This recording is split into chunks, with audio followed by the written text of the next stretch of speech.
Hi అండి అందరికీ. నేను ఇప్పుడు దోసకాయ పచ్చడి చేస్తున్నానండి. దానికోసమని ముందుగా ఇవన్నీ రెడీ చేసి పెట్టుకున్నాను. దోసకాయలు నీట్గా కడిగేసి కట్ చేసి పెట్టుకున్నాను. కొన్ని పల్లీలు వేసుకుంటున్నాను. ఈ పల్లీలు వేసి కొంచెం ఫ్రై చేస్తున్నానండి.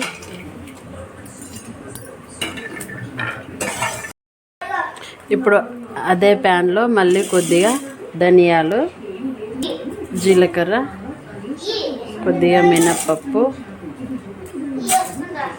కొద్దిగా శనగపప్పు, ఎండుమిర్చి ఇలా ఫ్రై అయిన వాటిని కూడా నేను తీసి ఒక గిన్నెలో వేసుకుంటున్నాను.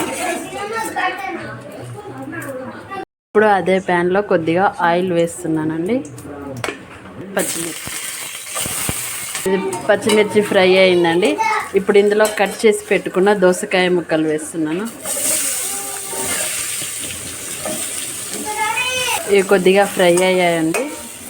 ఇలా ఫ్రై అయిన దాంట్లో నేను కొద్దిగా పసుపు, కొంచెం చింతపండు నానబెట్టాను. ఇది కూడా వేసేసి ఒకసారి బాగా కలుపుకొని,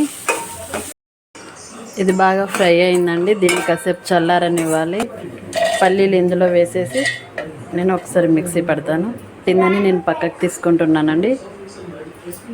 ఎండుమిర్చి, ధనియాలు ఇదంతా మళ్ళీ అందులో వేసేసుకొని అనండి. మనం పచ్చడికి సరిపడా ఉప్పు. ఇప్పుడు ఇదే బౌల్లో దోసకాయ ముక్కల్ని కూడా వేస్తున్నానండి.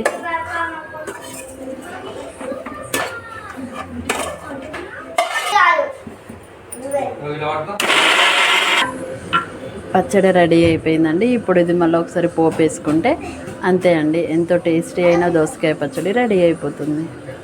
ప్యాన్ పెట్టుకొని అందులో కొద్దిగా ఆయిల్ వేస్తున్నానండి. వేస్తున్నాను శనగపప్పు, మినప్పప్పు, జీలకర్ర, కొద్దిగా ఆవాలు. ఇప్పుడు అందులోనే కొద్దిగా ఎండుమిర్చి,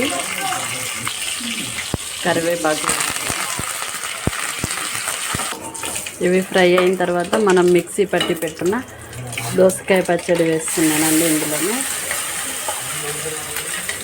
పల్లీల పౌడర్ అండి, మనం ముందుగా మిక్సీ పట్టి పెట్టుకున్నాం కదా, అది కూడా కొద్దిగా వేసాము.